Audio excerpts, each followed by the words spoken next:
Hello students, in your previous class I have already discussed the residential status of HUF, Hindu Undivided Family Business in India. Today let me discuss the residential status of partnership firm, association of persons and artificial judicial persons. So it is going to be suggested by section 6 subsection 4. So speaking about the residential status of partnership firm, association of persons and artificial judicial persons, actually there are two important types. First one is the resident in India. It is going to be supported by section 6 subsection 2. So when the partnership firm, association of persons and artificial judicial person is going to be considered as resident in India if the business is either controlled and managed in India, then it is so called as the resident in India. If the business of this type of a business is going to be controlled and managed in India, then it is so called as the resident in India. That is the first important type. And second type is the non-resident.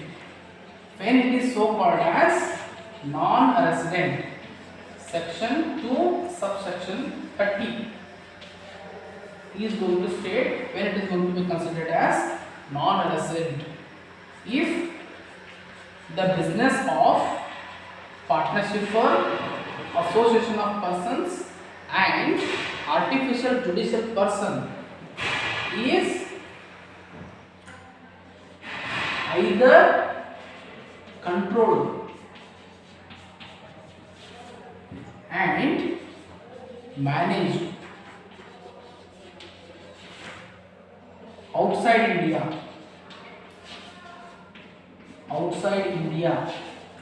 then it is so called as the non-resident. So these are the two different types of residency status of the partnership firm as well as the association of persons and the artificial judicial persons. There are only two different types. So now let me go through the residential status of a company. Residential status of a company.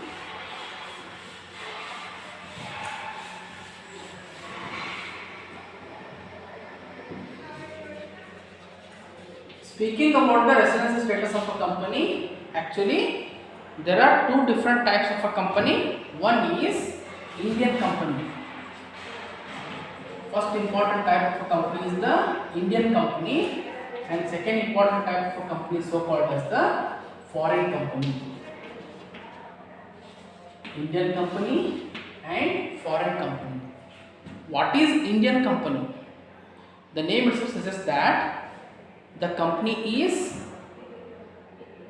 registered and incorporated in India. That company is so called as the Indian company. What is foreign company?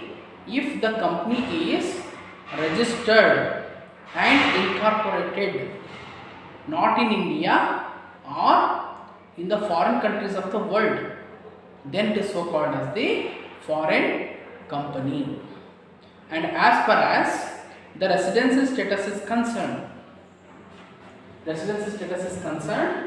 about the Indian company, there are two different types of the residency status. One is resident in India and non-resident. One is resident in India and another one is the non-resident.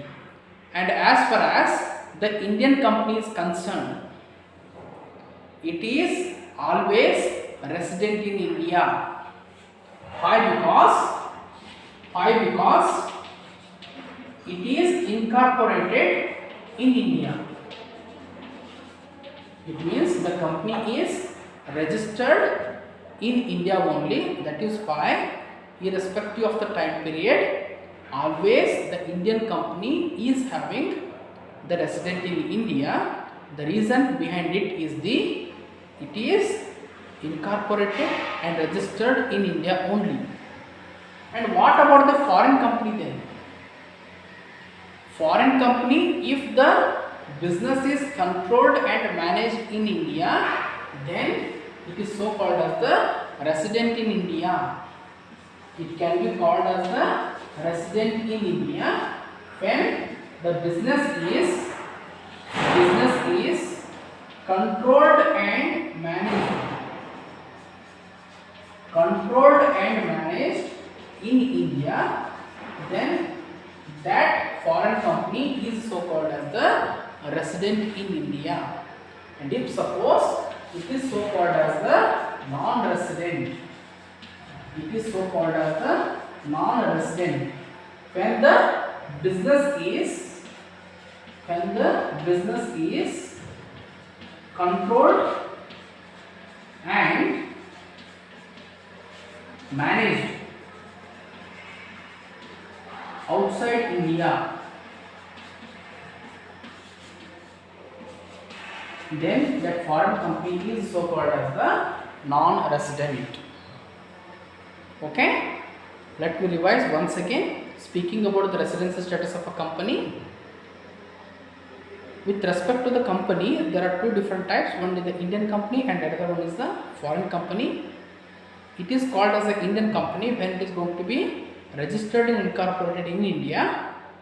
It is so called as an Indian company, and the company which is registered out of India, that company is so called as a foreign company.